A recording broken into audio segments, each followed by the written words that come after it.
السلام عليكم ورحمة الله تعالى وبركاته. مرحبا بكم في فيديو جديد وقصة جديدة. أنا سميتي نويلة وعندي 29 عام، كارية بوحدي وخدامة في صالون تجميل، ومعروفة بالضحك ديالي والهضرة الزوينة، وأي واحد كيشوفني كيحسب لي بأن حياتي كلها سعادة، ولكن الحقيقة أنا كنعيش في واحد السهل اللي حتى حد ما كيعرفه. في كل ليلة مع جوج الليل بالضبط كيجيني اتصال من رقم مجهول، وكل مرة نفس الصوت كيهضر بصوت هادئ وكيقول لي مازال ما لقيتش الحقيقة. من بعد كيقطع الاتصال. في الاول كنت كنقول يمكن شي واحد كيتفلى وصافي، ولكن من بعد بدات الامور كتبان خطيره بزاف، حيت راجل كيعرف كل تفاصيل في حياتي. واحد المره قال لي علاش بكيتي البارح في الحمام، ومره قال لي شكون هذاك الراجل اللي كنتي جالسه معاه في القهوه. انا خفت بزاف، حاولت نبدل رقم التليفون باش ما يزيدش يتصل بيا، ولكن مع ذلك بقى كيتصل حتى طفيت التليفون بالمره. وملي كنت كنخرج كنحس بحال شي واحد كيراقبني، حتى واحد النهار رجعت من الخدمه لقيت الباب مفتوحه. وانا متاكده بلي كنت شديتها. ملي خرجت دخلت وانا خوفانه عندك نلقى شي حاجه مسروقه. دخلت وانا خايفه نلقى شي حاجه مكتوب فيها الذكريات كترجع. انا زدت خفت حيت الام ديالي اصلا كانت ماتت وانا صغيره، وكنت ما كنبغيش اصلا نهضر عليها نهائيا. ومن تحت منها واحد الورقه صغيره. ديك الليله عاود جا اتصال، ولكن هاد المره الصوت قال لي سير المخزن اللي تحت العماره. انا حاولت نقطعه ولكن الفضول والخوف غلبني. هبطت للمخزن مع نص الليل.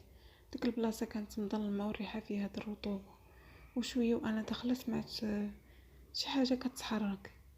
شعلت ضوء التليفون ولقيت صندوق قديم وفتحته، وانا كنت قاعد وتصدمت. كان عامر الصور ديالي وانا صغيره، وحتى صور الدار اللي كنا ساكنين فيها شحال هادي. وفوق الصوره شريط كاسيت قديم. طلعت كان جايين الدار باش نخدم هذيك الكاسيت ونعرف شنو فيه. وملي شعلته كان فيه الصوت ديال الام ديالي كتقول الا كنتي كتسمع هاد التسجيل راه الحقيقه انا ما موتش في حادثه السير. انا بديت كنبكي وقرب قلبي يوقف. انا اللي عارفه بان الام ديالي ماتت بحادثه السير، ولكن التسجيل كيقول العكس.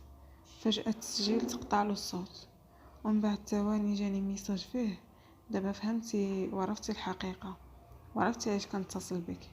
عطيت دغيا وقلت شكون انت؟ جاوب مباشره وقال لي انا اللي شفت كل شيء.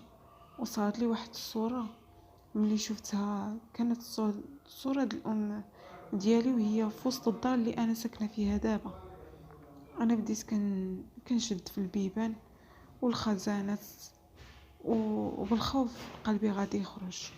فجأة سمعت صوت تنفس شي حد حدايا مباشرة.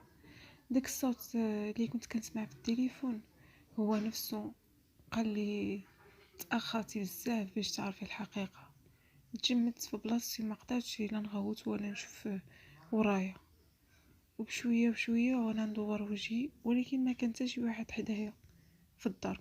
كانت الدار خاويه، غير الضوء الصالون كان كيشعل ويتطفى بوحدو. شبعت التليفون وبغيت نخرج من الدار، ولكن لقيت ميساج اخر فيه الى خرجتي وجيتي دابا غادي تموتي بحال الام ديالك. جلست في الارض وانا كنموت بالخلعه، كنقول شكون هذا وشني واقع. عاود شبات التليفون وبدا كيصوني. جاوبت وانا كنبكي. قلت له شنو بغيتي مني؟ قال لي بغيتك تعرف الحقيقه قبل ما يفوت الحال. انا تعصبت وقلت له شكون اللي قتل الام ديالي؟ سكت ثواني ومن بعد قال لي قلب دفتر احمر وقطع. بقيت كنفكر دفتر احمر فين هو. بديت كنقلب الدار كامله حتى تفكرت داك الصندوق قديم كنت مخبياه مع الحوايج الام ديالي. ولقيت داك الدفتر صغير حمر مغبر بزاف، وقلبي بدا كيضرب و... وخفت. ومن بعد فتحته وكنت مصدومه. هذاك الدفتر كان اليوميات ديال الام ديالي، كل صفحه فيها خوف وتهديدات واسماء الناس واحد الاسم كان مكرر بزاف وهو الحج كامل. أنا عرفته مباشرة، كان رجل غني ومعروف في المدينة وصاحب العمارة اللي أنا دابا ساكنة فيها. كتبه في الصفحة الأخيرة الحج كامل. شفت الحاجة اللي ما كانش خاصني نشوفها، ومن بعد حسيت ببات في كل الجسم ديالي. في واحد اللحظة سمعت الباب كيدق بالجهد، تخلعت والصوت من برا كيعيط: نهيلة نهيلة فتحي الباب. كان صوت الحج كامل. انا تخبيت وما بغيتش نفتح الباب، ولكن الباب بدات كتفتح بشويه. انا نسيت ما شديتش الباب بمفتاح. ودخل وهو مبتسم، راجل كبير في السن لابس كوستيم وكيعمل راسو بانه رجل طيب. قال لي: كنظن لقيت الدفتر. انا بقيت ساكته. قرب مني وقال: الام ديالك كانت فضوليه بزاف. قلت له: انتينا اللي قلتي لي زعما نمشي نشوف داك الدفتر. ضحك ببروده وقال لي: هي اللي دمعت راسها. انا حاولت نهرب برا وهو شفاني من يدي بالقوه وقال لي: المشكله راك عرفته. وديك اللحظه تطفى الضو كامل ضد الدار. بقينا ساكتين حتى جا الضو. كانت واحد المرأة لابسه الابيض وشعرها طويل. الحج كامل تبدل لون وجهه وقال وهو خوفان: لا مستحيل. انا قلبي بغى يوقف، حيت ديك المرأة كانت الام ديالي. ولكن كيفاش؟ بدات كتقرب بشويه وعينتها ثابتين على الحج كامل وقالت: جا الوقت باش تخلص. الحج كامل بدا جاع من اللور وخوفا. قال: انا دفنتك بيدي. وهي بقات كتقرب والهواء في الدار ولا بارد بشكل مرعب. فجأة الباب تشد بسرعة والصوت الغوت د الحج كامل. انا كنت غير واقفه وما قدرتش نستوعب حتى شي حاجه، وهي كنشوف الام ديالي وقفت حدايا بنفس الوجه ونفس العينين، وحتى السلسله اللي كانت عندها هي نيته اللي لابساها. والحج كامل طاح على ركبته وقال لا: اسمح لي والله ما كنت قاصد نقتلك. وانا بعت بخطوات ثقيله والضو كيتطفى وكيتشعل والارض كتهز بحال شي زلزال في الدار. كنت قريبه يغمى عليا من الخوف. والام ديالي دورت وجهها وشافت فيا وقالت: خرجي من هنا، خرجي من هنا. وبقيت كنشوف وكنبكي: ماما واش بصح انتي؟ ولكن ما جاوبتنيش. الحاج كامل كيقول: ماشي الام ديالك راه ماتات، انا متاكد. المراه دورت وجهها بسرعه بطريقه مرعبه وعينها ولات كامله كحله وكتغوت بواحد الصوت كذاب كذاب. الضو تهزت بالصوت ديالها. انا خافت وجريت للباب، الباب الدار، ولكن الباب ما بغاش يتفتح لي.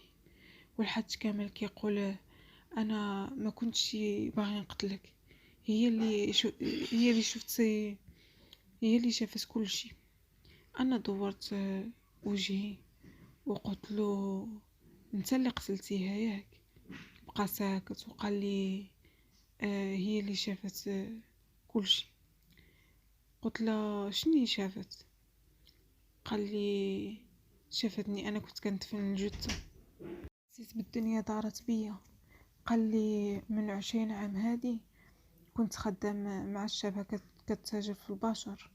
الأطفال الصغار كنا كنبيعوهم للعائلات الغنية برا، والأم ديالي كانت خدامة عندي. وواحد النهار دخلت المخزن وشافت كل شيء. وقلت له: قتلتيها؟ قال لي: أنا غير دفعتها باش غير تسكت. وطاحت على راسها وماتت. أنا بقيت مصدومة وغير كنبكي. كل حياتي وأنا عايشاها على كذبة.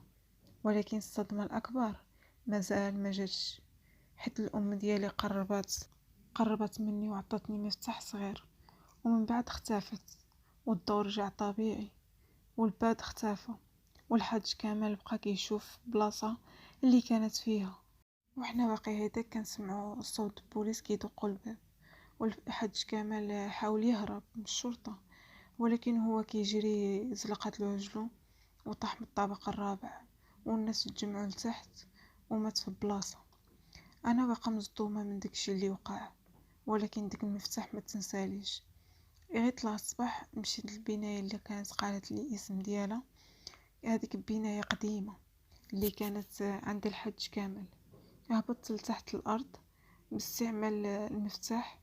البلاصه كانت مظلمه والريحه اللي فيها خنزه، وشويه وانا دخلت لقيت بزاف تصاور. والاسماء ديال الاطفال والملفات كامله. وكان كاين باب من الحديد كبير، حليته وتصدمت. لقيت 3 د البنات صغارين باقي حيين ومحبوسين، والقضيه هزت الناس والدوله كامله. تفككت الشبكه الكبيره ديال التجار بالبشر، والبوليس لقاو الاسماء ديال الناس كبارين متورطين في هاد القضيه. اما انا رجعت بطلة في عيون الناس. ولكن رغم كل شيء بقات حاجه واحده اللي محيراني: كيفاش بانت لي الام ديالي؟ واش كانت الروح ديالها فعلا ولا شي حاجه اخرى؟ دازت شهور وانا كنحاول نبدا حياتي من جديد. كريت دار اخرى وبدلت الخدمه وبدلت كل شيء باش نحس بالامان ونسى داكشي اللي وقع كامل. وفي واحد الليل كنت جالسه بوحدي وكنشرب اتاي، فجاه سمعت الموسيقى قديمه اللي كانت كتبغيها الام ديالي وكتسمعها. ما جا من الكوزينه.